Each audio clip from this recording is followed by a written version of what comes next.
In the darkest moment of the battle, when it seemed that Earth itself would fall to the Kronar invasion, the Volari made their ultimate sacrifice. Elder Timon activated the Genesis engine, not as a weapon, but as a tool of creation, using the combined life force of his dying people to transform the battlefield itself. Stars flared brighter, gravity wells shifted, and space itself became a weapon against the invading fleet. The Kronar bioships, perfectly adapted to normal space conditions, began failing as fundamental forces shifted around them. Their organic technology couldn't adapt quickly enough to the changing physics, causing massive system failures across their entire armada. For the first time in the conflict, human forces found themselves on equal footing with their supposedly superior enemies. Commander Haye Kyung seized the opportunity, leading a desperate assault on the Kronar command ship while their fleet was still reeling from the environmental changes. Her boarding party discovered the truth behind the Kronar Empire.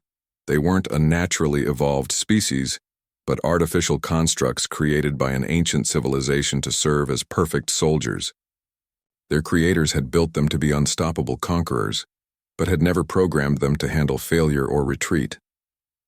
The battle's turning point came when young pilot Su Yan managed to disable the Kronar fleet's central command network, causing their bioships to lose coordination and begin attacking each other in confusion. Human forces pressed their advantage, using Volari-enhanced weapons to systematically destroy the disorganized enemy fleet. The impossible victory sent shockwaves across the galaxy as news spread that the invincible Kronar Empire had been defeated. In the aftermath, the Galactic Council faced a complete reorganization as species that had secretly collaborated with the Kronar found themselves exposed and isolated. Humanity emerged as a major galactic power, but chose to use their new influence to establish protected zones for persecuted species rather than building their own empire. The surviving Volari, though few in number, began the long process of rebuilding their civilization under human protection. The galaxy learned that sometimes the most powerful weapon isn't superior technology or overwhelming numbers, but the willingness to sacrifice everything for others. Humanity and the Volari had proven that even helpless species could change the fate of the galaxy when they stood together against tyranny. The age of Kronar dominance was over, and a new era of cooperation between species had begun. Fleet Admiral Si Jin stood on the bridge of the flagship Thunder, watching as the largest human armada in history took defensive positions around Earth. The ships stretched across space in carefully planned formations that had been designed by the best military minds from both human and Volari civilizations, but even this massive fleet looked small compared to what was coming. The Kronar invasion force emerged from hyperspace like a dark tide that seemed to have no end. Their bioships were living creatures bred for war, and their organic hulls pulsed with alien life as they moved into attack formations. The enemy fleet was so large that it blocked out entire sections of stars as it approached the inner solar system intelligence. Estimates had been completely wrong about the size of the invasion force. The Kronar had not sent a simple conquest fleet, but their entire military might concentrated into one overwhelming armada that could crush any resistance through sheer numbers. The enemy outnumbered the human fleet by more than 10-1. Captain Minho prepared his fighter squadron for the first wave of attacks, knowing that most of his pilots would not survive the engagement. The young men and women under his command had trained for this moment, but nothing could really prepare them for the reality of facing an enemy that wanted to exterminate their entire species. The fighters launched from their carriers and streaked toward the approaching Kronar bioships, using tactics that combined human unpredictability with Volari stealth technology. The plan was to punch holes in the enemy formations and create confusion that might give the main fleet opportunities to strike at vital targets. The battle began with a coordinated assault by human fighters against the leading edge of the Kronar armada. Captain Minho led his squadron in a desperate attack run against a massive bioship that served as a command vessel for an entire enemy fleet section. The ship was protected by thick organic armor, but Volari-enhanced weapons might be able to penetrate its defenses as the fighters closed on their target. The bioship began launching swarms of smaller attack craft that moved with the coordinated precision of insects defending their nest. The enemy pilots were not individuals but part of a collective consciousness that made them perfect soldiers, but poor improvisers. Human pilots use their individual creativity and willingness to sacrifice themselves to create tactical opportunities that the enemy could not anticipate. Captain Minho ordered his squadron to split up and attack from multiple directions, forcing the Kronar defenders to divide their attention between multiple threats. The first successful penetration of enemy defenses came when Lieutenant Su Yan managed to disable a bioship's navigation system using an electromagnetic pulse weapon that disrupted its organic neural networks. The massive vessel began spinning out of control and crashed into two other ships in its formation. But human victories came at a terrible cost. Fighter squadrons were being destroyed faster than they could be replaced, and the main Kronar fleet continued advancing toward Earth with barely a pause. The enemy had expected to take casualties and had planned for losses that would have crippled any other military force. Admiral Se-jin watched the tactical display with growing desperation as red indicators showed human ships being destroyed throughout the solar system. The defensive formations were holding, but ammunition was running low, and damaged vessels could not be repaired quickly enough to return to combat. Commander Hae Kyung led a boarding party against a Kronar command ship that had been disabled by concentrated fire from 3 human destroyers. The mission was extremely dangerous, but intelligence gathered from enemy vessels might reveal weaknesses that could be exploited in the ongoing battle. The interior of the Kronar bioship was like nothing the human marines had ever seen before. Living walls pulsed with alien circulation systems, while organic computers processed information through neural networks that resembled giant brains. The technology was advanced but completely biological in nature. Hae-kyung and her team fought their way through corridors filled with enemy soldiers who moved with mechanical precision but showed no individual initiative or creativity. The Kronar warriors were perfect fighters when following their programming, but they could not adapt to unexpected human tactics. The most shocking discovery came when the Marines reached the ship's command center and found the truth about Kronar leadership. The beings commanding the invasion were not a naturally evolved species, but artificial constructs created by an ancient civilization to serve as perfect soldiers. The original creators of the Kronar had built them to be unstoppable conquerors who would expand across the galaxy, eliminating any potential threats to their empire. But the creators themselves had been destroyed by their own creations who continued following their original programming, long after it served any purpose. This revelation explained why the Kronar were so determined to eliminate every other intelligent species in the galaxy. They had been designed to view any form of consciousness as a potential threat that had to be destroyed before it could become dangerous. Their genocide campaigns were not evil but programmed behavior. The information was transmitted back to the human fleet, where tactical analysts immediately began looking for ways to exploit this weakness. If the Kronar were artificial constructs following ancient programming, they might be vulnerable to attacks that disrupted their control systems or created situations their programming could not handle. Elder Tae-min worked with human technicians to modify the Genesis engine that had been salvaged from Valari ruins. The device was originally designed for terraforming planets, but it could potentially be used to disrupt the biological systems that the Kronar depended on for their technology. The plan was extremely dangerous because using the Genesis engine would require enormous amounts of energy that could only be provided by the life force of living beings. The few remaining Valari would have to sacrifice themselves to power the device, and even then success was not guaranteed, as the battle raged across the solar system with human forces falling back toward Earth itself. The moment came for the desperate gamble that represented their last hope. Elder Tae-min and the surviving Valari made their choice without hesitation. They would give their lives to save the species that had protected them. The Genesis engine activated with power drawn from the combined life force of an entire civilization. The ancient device reached out across space and began changing the fundamental forces that held the solar system together. Gravity wells shifted, stars flared brighter, and the laws of physics themselves became weapons against the invading fleet. Kronar bioships that had been perfectly adapted to normal space conditions began failing as the environment around them changed in ways their organic systems could not handle. The living vessels that depended on biological processes found themselves in an environment where biology itself was unreliable. For the first time since the invasion began, human forces found themselves on equal footing with their supposedly superior enemies. The Kronar advantage in numbers meant nothing when their ships could not function properly in the changed conditions that now dominated the battlefield.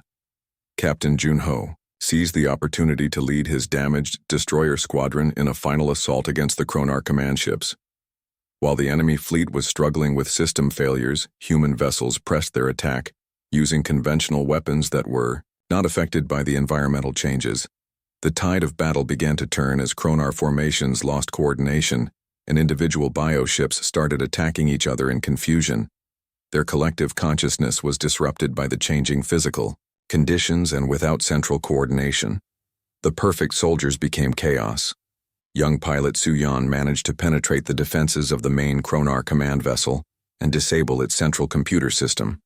The destruction of the fleet coordination network caused a cascade failure that spread throughout the entire invasion armada, as ships lost contact with their commanders. What had seemed like certain defeat for humanity became an impossible victory as the Kronar invasion fleet disintegrated into scattered groups of damaged vessels. Human forces pressed their advantage using every remaining ship and weapon to destroy the disorganized enemy before they could recover. The battle for Earth was won, but the cost was enormous. The Valari had sacrificed themselves to save both species, and thousands of human ships had been destroyed defending their homeworld. The victory had come at a price that would be remembered for generations. The United Earth Assembly Hall had never been as crowded as it was on the day General Kyung-soo presented his evidence to representatives from every human world in the galaxy. The massive chamber buzzed with nervous conversation as delegates tried to understand how their species had become the target of a genocidal campaign they never knew existed. General Kyung-soo activated the holographic display system and began showing the evidence gathered by intelligence operations across the galaxy. The images were disturbing and clear. Kronar death squads eliminating civilian populations, secret biological weapons facilities, and massive invasion fleets hidden in dark space beyond the galactic rim. The first reaction from many delegates was disbelief. Some argued that the evidence might be falsified by enemies who wanted to drag humanity into an unnecessary war. Others questioned whether the Kronar Empire really posed a direct threat to human colonies that were located far from traditional Kronar territory. But as more evidence was presented, the skepticism began to fade. Ambassador Dong-min revealed intercepted communications showing that Kronar agents had been operating on human worlds for decades. The enemy had detailed maps of every major human installation and had developed specific plans for destroying Earth itself. The political debate that followed was intense. Representatives from the outer colonies argued that humanity should focus on defending their own territory rather than getting involved in conflicts between alien species. Others pointed out that the Kronar had already made the choice for them by targeting humanity for elimination. Dr. Mi-young Choi presented the scientific evidence that made the threat impossible. To ignore the biological weapons captured from Kronar facilities were specifically engineered to target human DNA. The enemy had been preparing to exterminate humanity long before humans knew they existed. The choice was fight or face extinction. Assembly voted overwhelmingly to authorize total mobilization of human military and industrial resources. Every shipyard would be converted to warship production. Every colony would contribute personnel and materials to the war effort. The decision was made, but the challenges of implementation would test human capabilities to their limits. On New Busan station engineer Hae-won worked around the clock with Valari technicians to mass-produce the hybrid technologies that represented humanity's only advantage against superior Kronar numbers. The manufacturing processes had to be simplified so that ships could be built quickly without sacrificing the performance improvements that Valari science provided. The first successful design was a new class of destroyer that incorporated Valari shield generators and gravity manipulation systems into a hull that human shipyards could build in weeks instead of months. The ships were not as advanced as traditional Valari vessels, but they could be produced in quantities that might make a difference. Worker teams from dozens of human colonies volunteered to help with the construction effort. Asteroid mining operations were expanded to provide raw materials, while transport fleets worked continuously to move supplies between production centers. The industrial mobilization was the largest undertaking in human history. But even with maximum effort, the shipbuilding program faced serious problems. The hybrid technologies required rare elements that were difficult to obtain in large quantities. Some of the most important components could only be manufactured by Valari technicians who were still learning to work with human industrial methods. Captain Junho commanded one of the first destroyer squadrons equipped with the new technology, and his ships were immediately sent to patrol the outer territories, where Kronar scout forces were becoming increasingly active.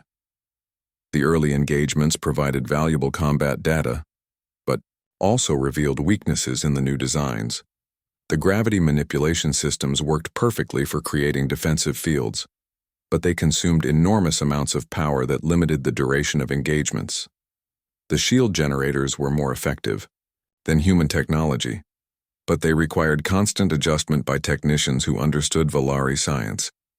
Young Jihu had been promoted to squadron commander after his superior officers were killed in a Kronar raid on the Vega colonies. His ships were among the newest in the fleet, but his crews were inexperienced and still learning to operate the hybrid systems under combat conditions. The pressure on human forces increased dramatically when Kronar advance elements began systematically attacking civilian targets in the outer colonies. The enemy strategy was clear. They wanted to force human military units to spread out, defending multiple locations instead of concentrating for a decisive battle. Evacuation fleets worked desperately to move civilian populations from vulnerable colonies to more secure locations, but the logistics were overwhelming. Millions of people needed to be relocated while maintaining the industrial capacity necessary to continue war production. The choices were difficult and sometimes impossible. Elder Taemin provided crucial advice about Kronar military doctrine based on Valari experience fighting against them. The enemy preferred overwhelming force applied quickly to achieve decisive victories. They were less effective in prolonged conflicts that required adaptation to changing circumstances. The strategic plan that emerged from this analysis was risky, but represented humanity's best chance for survival. Instead of trying to match Kronar strength directly, human forces would focus on creating chaos and confusion that would disrupt enemy coordination. The tactics would require perfect timing and enormous courage.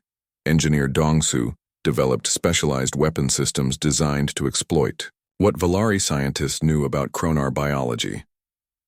The enemy soldiers were genetically engineered for specific combat roles, and their enhanced abilities came with corresponding weaknesses that could be targeted by the right weapons. The new systems included sonic weapons that disrupted Kronar neural implants and electromagnetic pulse devices that interfered with their biological enhancements.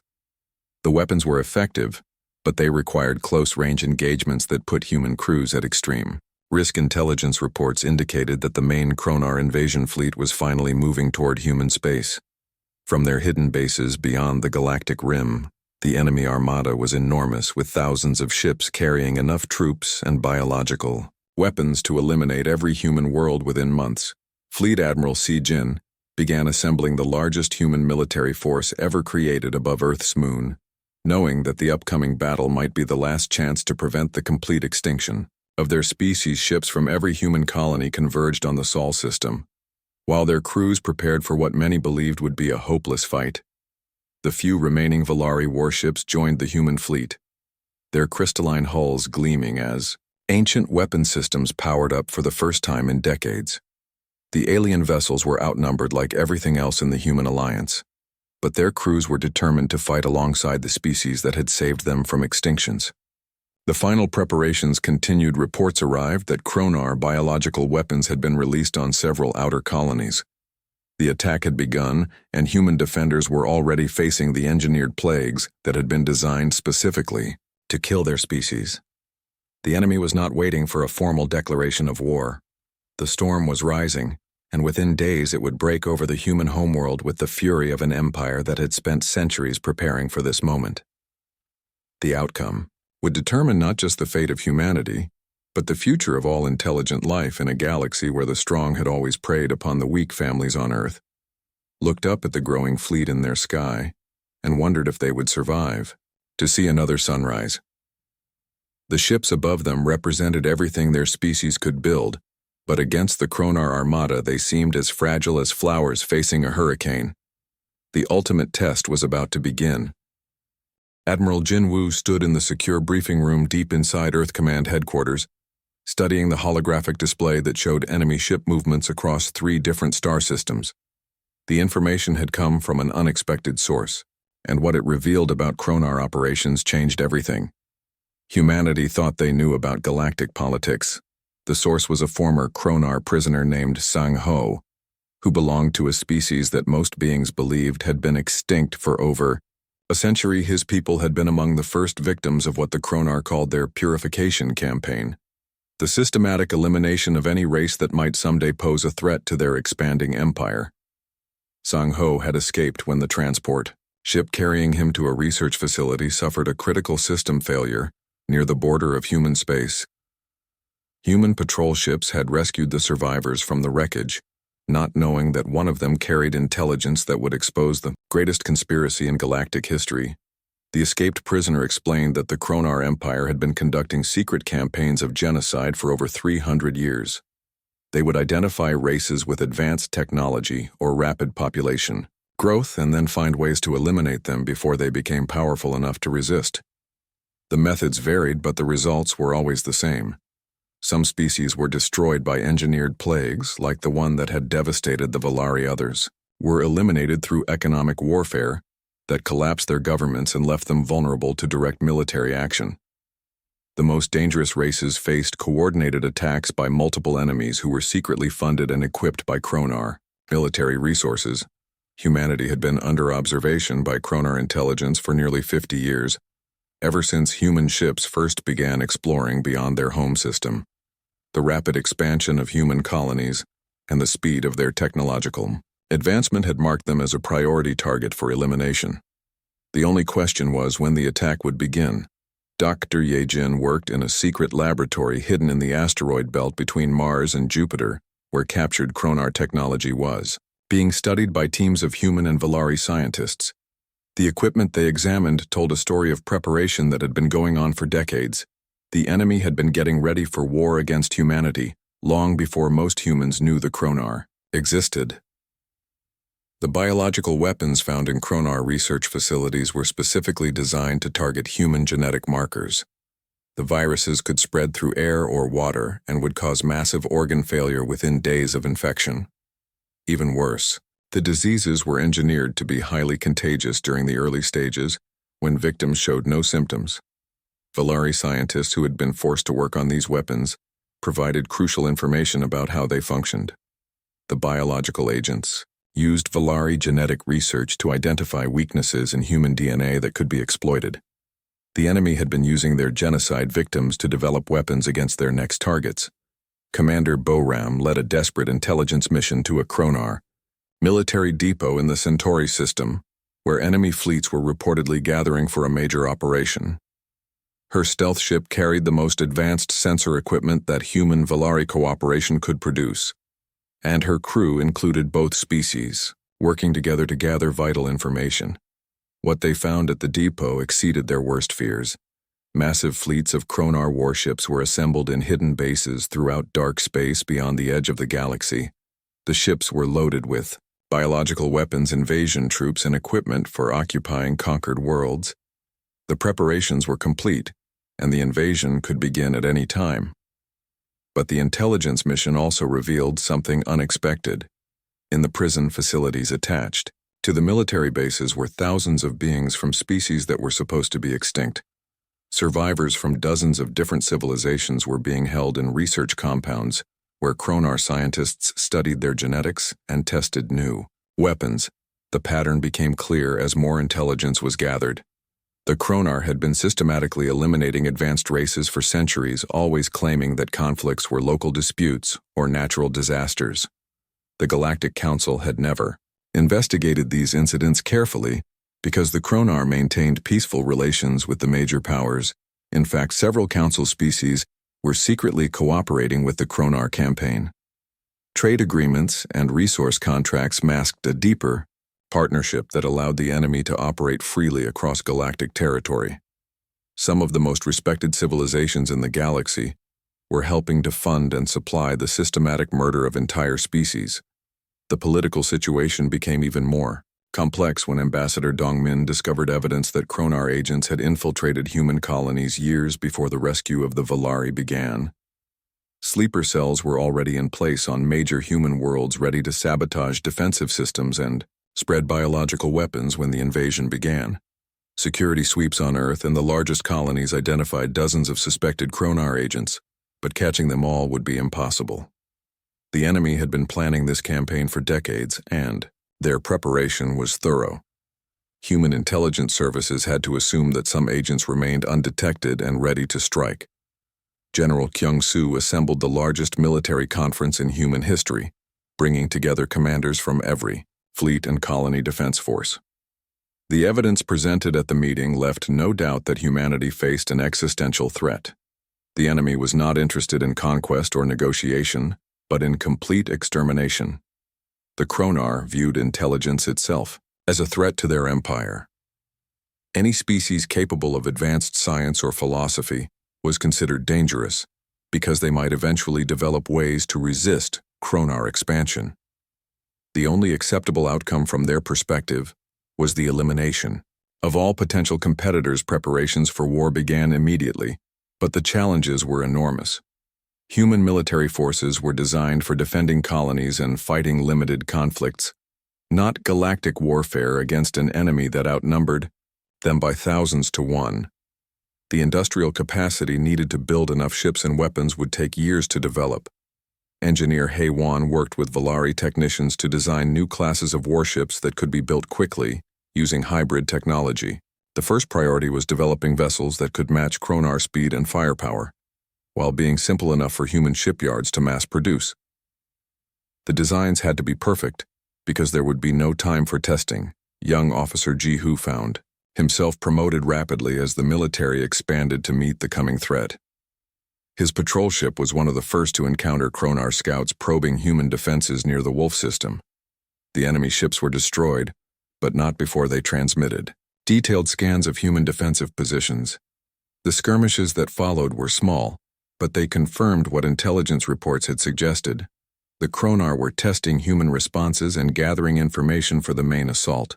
Their advance forces were probing for weaknesses while the invasion fleets moved into position just beyond detection range.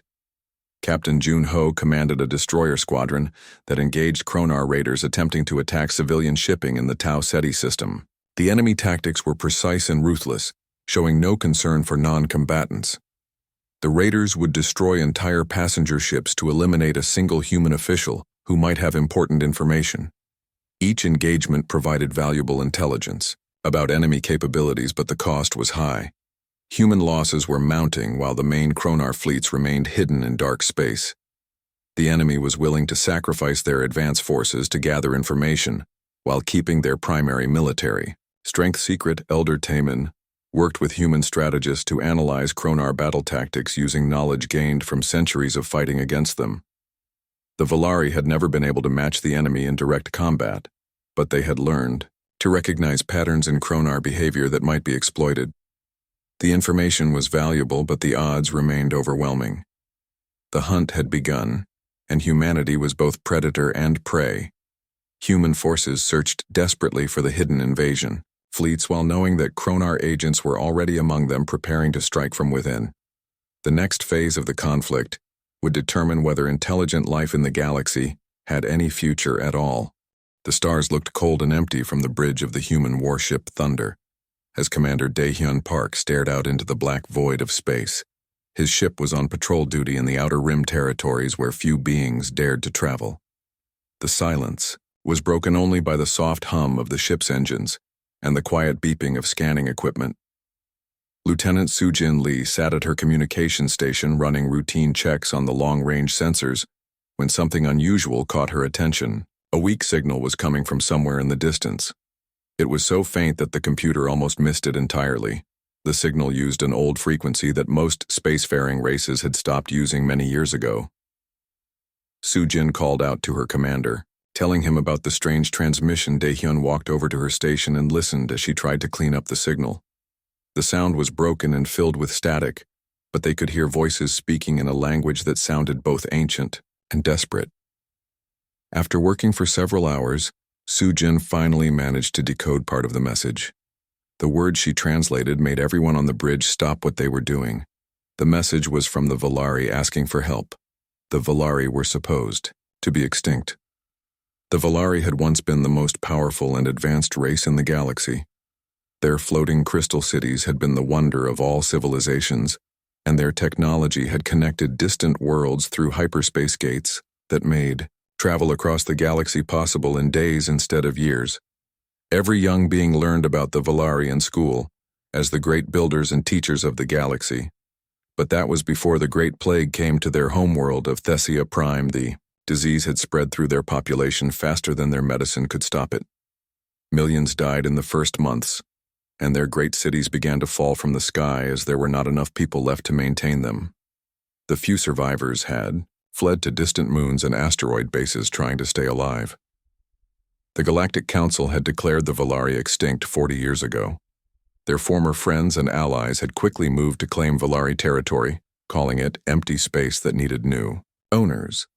The great libraries and research stations that had once belonged to the Valari were stripped of anything valuable, and then abandoned. Daehyun knew that the situation was even worse than simple abandonment. The Kronar Empire had been actively hunting down any surviving Valari settlements, claiming they needed to study Valari genetics for scientific research. But everyone knew the real reason. The Kronar wanted to use Valari DNA to create new biological weapons. The message they had received was coming from a group of survivors hiding in an old mining station deep in the Kepler Nebula. The transmission showed images of children with the distinctive silver eyes that all Valari possessed. Their faces were thin from hunger, and their clothes were patched and worn. The adults looked tired and hopeless as they begged anyone who might be listening to help them. Daehyun faced a difficult choice. Helping the Valari would mean disobeying direct orders from Earth. Command humanity was still new to galactic politics and considered a minor power by most other races. Getting involved in what the Council called historical matters could result in trade sanctions or even military action against human colonies. But as Daehyun watched the faces of the Valari children in the transmission, he remembered why he had joined the space fleet in the first place. It was not just to protect human interests, but to do what was right when others would not. The Valari had once helped many races reach the stars, and now they needed help in return. The commander made his decision quickly. He ordered his navigation officer to set course for the Kepler Nebula and sent encrypted messages to 2 other human ships in the area, asking them to join the rescue mission. His crew worked with new energy as they prepared for what they thought would be a simple evacuation of a few dozen survivors. When the human ships arrived at the mining station 3 days later, they discovered that the situation was much more serious than they had expected. The station was supposed to be abandoned, but their sensors showed thousands of life signs scattered throughout the lower levels. Hidden in maintenance tunnels and unused storage areas were entire families of Valari survivors. Elder Taemin was the first Valari to meet the human rescue teams. He was old even by Valari standards, and his silver hair showed the stress of years spent in hiding. But his eyes still held the intelligence that his people were. Famous for when he spoke to Daehyun through a translation device, his words carried both gratitude and warning.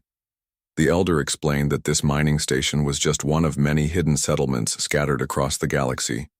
Thousands of Valari had survived the plague and the years that followed, but they lived in constant fear of discovery. The Kronar death squad searched for them regularly, and those who were caught were never seen again. Taemin also revealed something that made the IT situation even more dangerous. The Valari who remained were not just refugees hiding from persecution. They were the keepers of ancient knowledge that could change the balance of power in the galaxy. Some of them still remembered how to build the great machines that had made their civilization so advanced.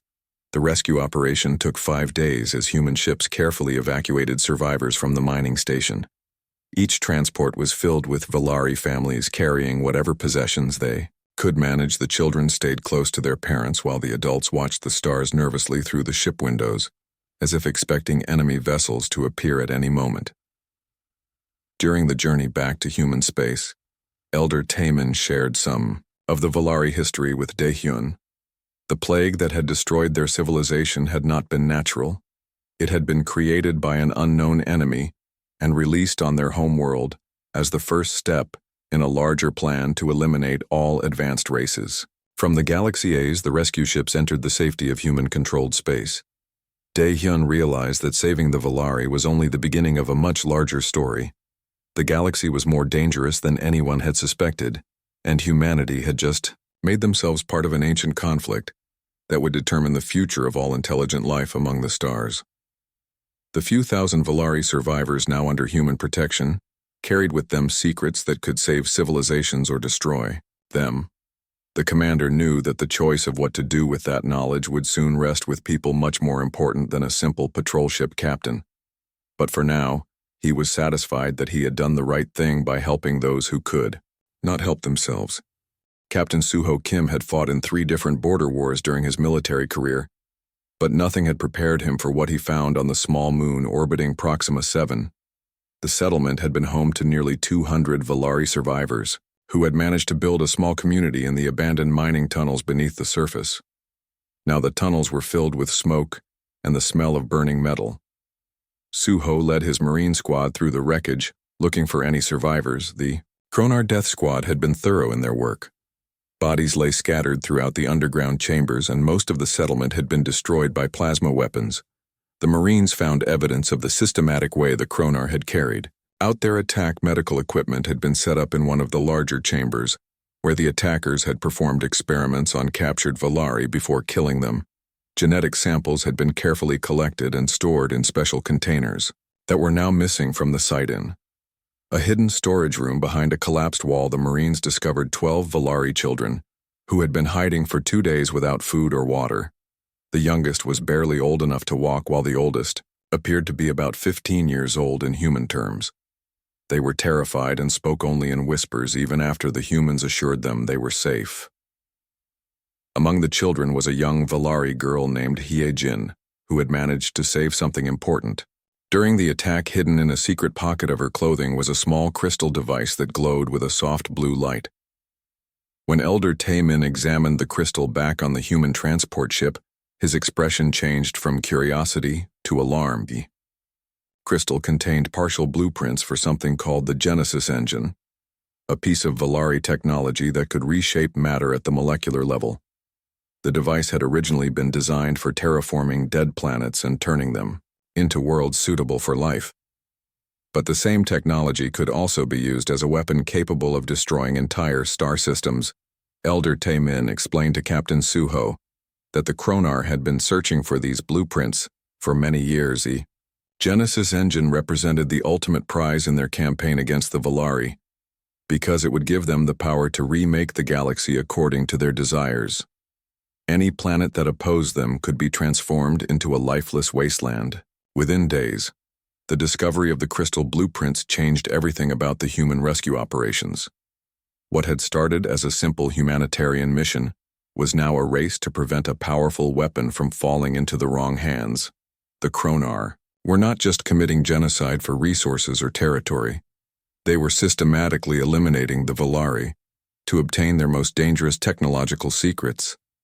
Back on New Sol Colony, the arrival of thousands of Valari refugees created political problems that Governor Wu Jin had not expected.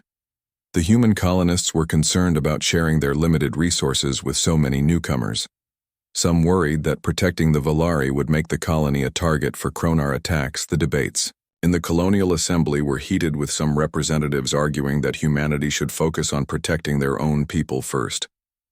Others pointed out that the Valari had once helped many races reach the stars and deserved assistance in return.